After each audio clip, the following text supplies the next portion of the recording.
new babe. So what's good, TMG fam? It's your boy L, and I'm back with another reaction. How y'all feel? Welcome back to the channel. Salute.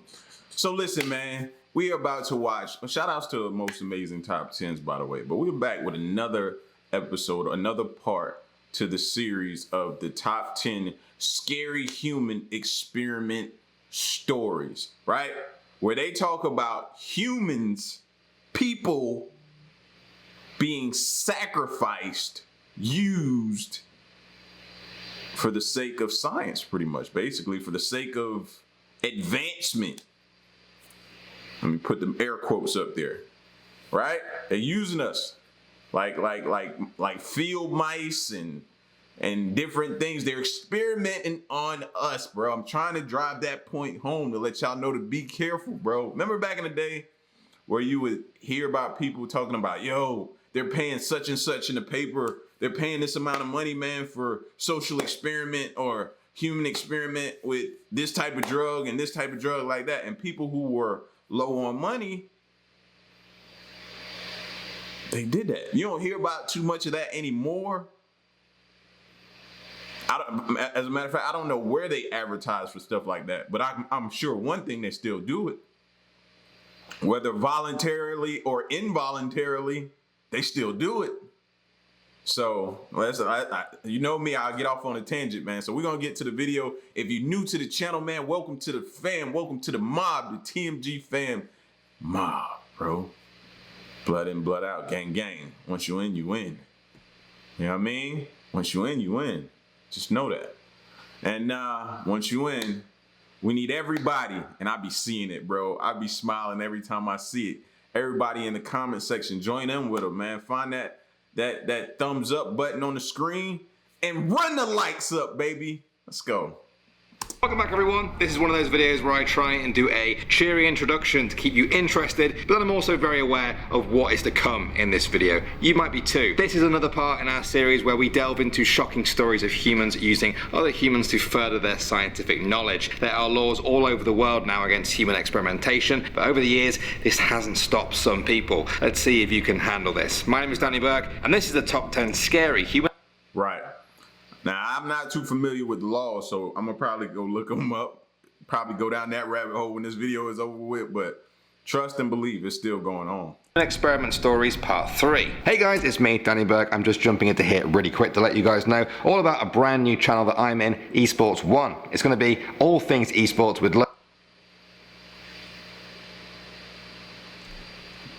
So can I move forward, y'all? All right, looks like he jumped back. Right here. The Resurrection. We're starting off with a really weird one here from 1780. Luigi Galvani was a scientist who discovered that he could make the muscles of a dead frog twitch and jerk with a spark of electricity. He was fascinated by this, and his curiosity took him into a very morbid place. He obtained the head of an ox and used electricity to make its tongue move. Soon, other scientists obtained the bodies of recently executed criminals to carry out their experiments. Andrew Ure would make incisions in corpses' necks, hips and heels, exposing different nerves to jolts from metallic rods. He was amazed to see that one particular jolt made the diaphragm go up and down as if the dead body was actually breathing. He even used the jolts on their faces, causing expressions of fear, rage, horror, despair, anguish, and ghastly smiles. If this sounds like Frankenstein to you, well, you're not exactly wrong. Mary Shelley, the author of Frankenstein,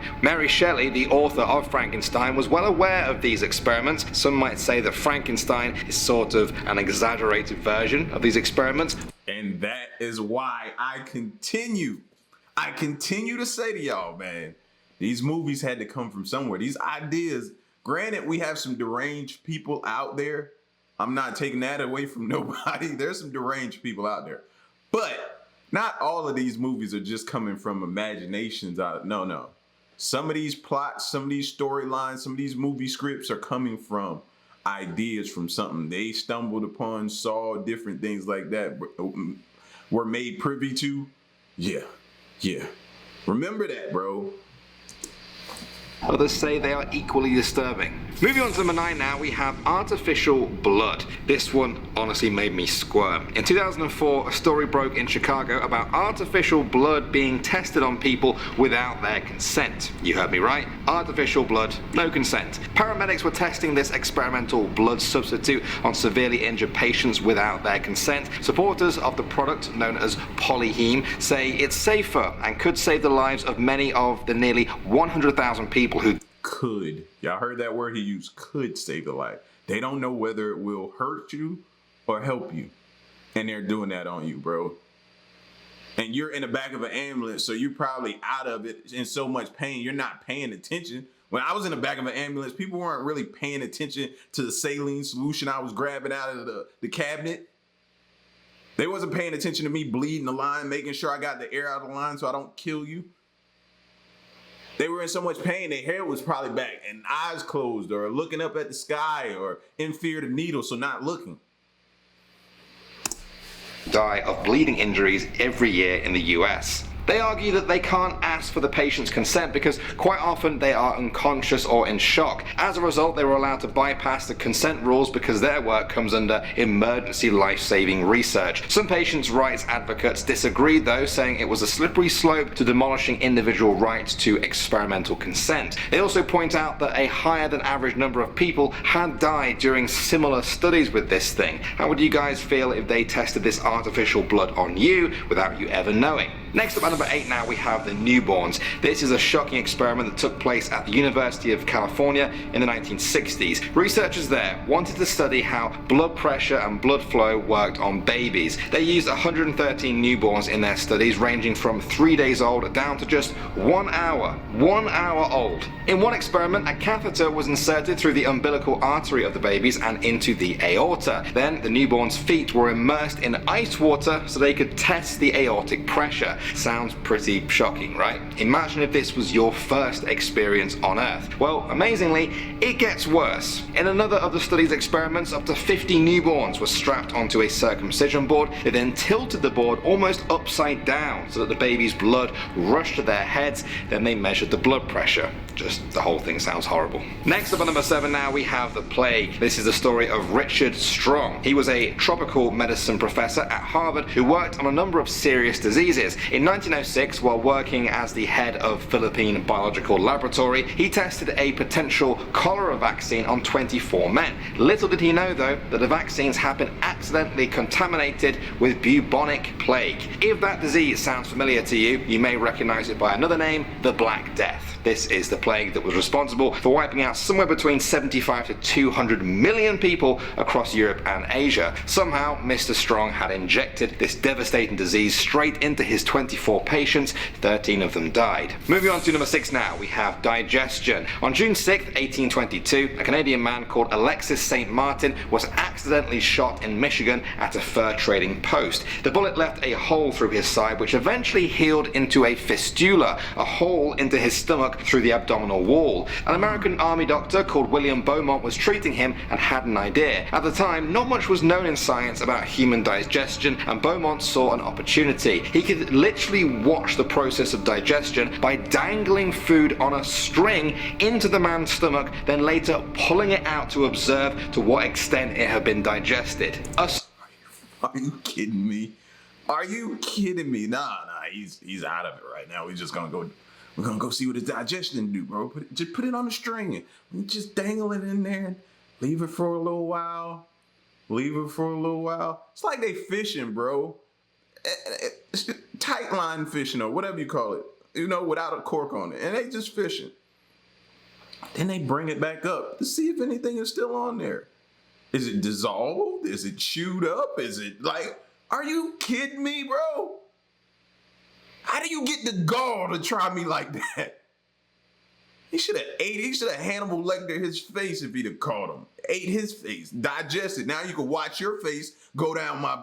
Man, string. He dangled the food into the guy's stomach on a string. What? He continued these experiments for the best part of 10 years. The results did teach the world a lot about how digestion works, and Alexis himself lived to 83 years old. A win-win for everyone, but still a pretty gory story. Next up at number 5 now, we have the cancer patients. This was a horrible experiment that took place at the University of Cincinnati from 1960 to 1971. Dr. Eugene Sanger was a radiologist at the university who was being funded by the US military to test the effects of radiation in the event of a nuclear attack. He exposed 88 poor black patients with cancer to whole body radiation. He told them that this was a treatment for their cancer. It was not that. The patients were not asked to sign consent forms, nor were they told the Pentagon was funding the experiment. In periods of up to 1 hour, they were exposed to about 20,000 x-rays worth of radiation. The results included nausea, vomiting, severe stomach pains, loss of appetite, and mental confusion. A report in 1972 found that up to a quarter of patients died from radiation poisoning. This is honestly one of the most disturbing experiments I've ever heard of. Prime example of institutionalized racism and complete disregard for the sanctity of human life. Sorry. How? And who funded it? Y'all heard it, right? Y'all heard who funded it. You need me to go back? Just so y'all heard who funded it. Not asked to sign consent forms, nor were they told the Pentagon was funding the experiment. Okay. Enough said. In periods of up to 1 hour, they were exposed to about 20,000 x-rays worth of radiation. The results included nausea, vomiting, severe stomach pains, loss of appetite, and mental confusion. A report in 1972 found that up to a quarter of patients died from radiation poisoning. This is honestly one of the most disturbing experiments I've ever heard of. Prime example of institutionalized racism and complete disregard for the sanctity of human life. Sorry to get quite heavy there, but yeah, this one was really shocking. Moving on to number 4 now, we have the Milgram Experiment. This is one of the most famous psychology experiments ever conducted, but perhaps not for the best reasons. It was a study of obedience in psychology carried out by Stanley Milgram, a psychologist at Yale University. He was interested in World War II and the justifications many Nazis gave for the atrocities they did. The reason often came down to obedience. So, in 1961, Milgram set up tests to see how far Americans would go if they were told to commit crimes by an authority figure. Each participant was paired up with another person. One was told they were the learner, the other was the teacher. What the participant didn't know was that they were always the teacher. The whole thing was fixed. The learner was actually in on the experiment. The teacher was taken into a separate room and told to ask the learner a series of questions over the phone. If they answered wrong, the teacher was told to press a button and administer an electric shock to the learner. Of course, the shocks weren't real, but the teacher didn't know that. All they heard was the ever-increasing screams from the learner each time they supposedly shocked them. Some participants voiced their concerns and were calmly told by the man in the lab coat that the experiment must go on. Look at this, bro. Look at the ad. Hold on. I got it. Public announcement. We will pay you $4 for 1 hour of your time. Back then, $4 probably was a lot of money. So we're not even going to sit here and frown at that like, wow, $4 back then. We will pay 500 New Haven men to help us complete a scientific study of memory and learning. The study is to be done at Yale. Each person who participates will be paid $4 plus 50-cent car fare for approximately 1 hour's time. We need you for only 1 hour. There are no further obligations. You may choose the time you would like to come, evenings, weekdays, or weekends.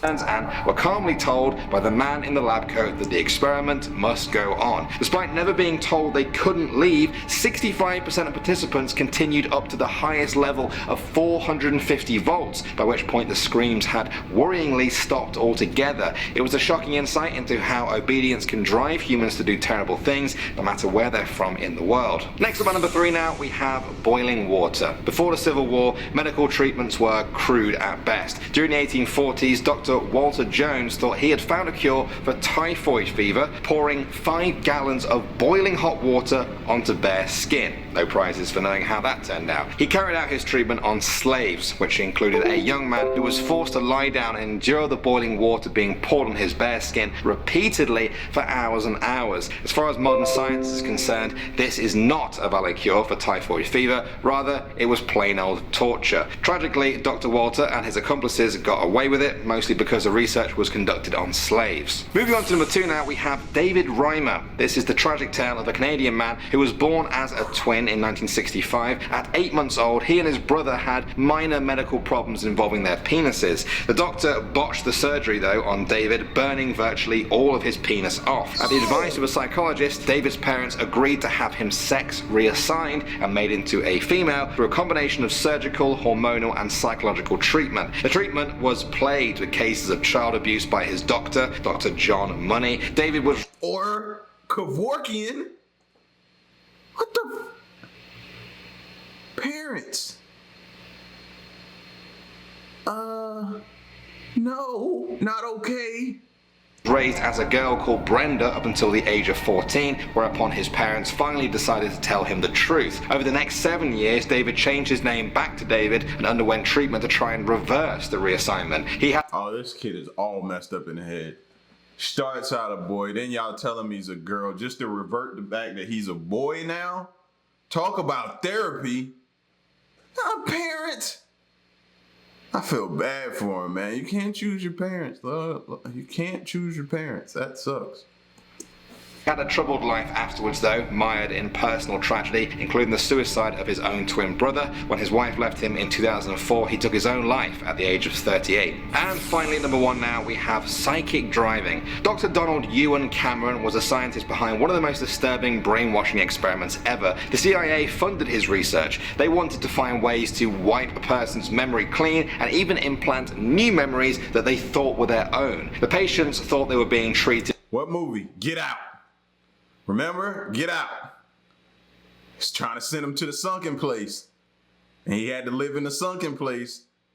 And dude wanted his body, his eyes. Again, what I said at the beginning. They don't make these movies just out of thin air, bro. Not saying this is what the story they pulled it from, but I see similarities, bro. That's all I'm saying. CIA funded his research. They wanted to find ways to wipe a person's memory clean and even implant new memories that they thought were their own. The patients thought they were being treated for personal trauma. They had no idea of the true damage being done to them. Cameron would play endless tapes to his patients for hours at a time while bringing them in and out of an insulin-induced coma. Sometimes this would go on for 85 days. The treatment was known as psychic driving. In modern times, many of the families affected by these experiments have been paid large sums of money for what they went through, but no government or agency has ever stepped forward to admit their wrongdoing. Alright guys, now we can breathe for a second. It's time for you guys to think about if we want to do a part 4 of this. Is it a little bit too much to handle? I know it can make me feel a little bit weird sometimes. Would you like something funny this time? Or maybe some more? I hope it's a part 4. You need to hear it, bro. As bad as you want to turn and look away from it, and no, you need to hear it, bro. You need to hear what is still going on and what went down before you. Bro, we come from a ruthless country. Ruthless, man. The things that were done in the past, bro, and things that are continuing on to this day, it's just now that they're doing a lot better job of keeping it from us. And I think I might have said too much already. You know what I mean? If I was on the phone right now, I'd be like, yo, phone is probably tapped by now, bro. They're listening to us. So at this point, you know, whatever you say from here on out, you could wake up in some type of room where they're performing experiments on you next. You get what I'm saying? So listen, man, y'all get at me in the comment section. Let me know what y'all thought of this joint, man. This was part 3 of the top 10 scary human experiment stories. Crazy. It's your boy L. Till the next reaction, I'm out. Peace. Y'all stay solid. Hey.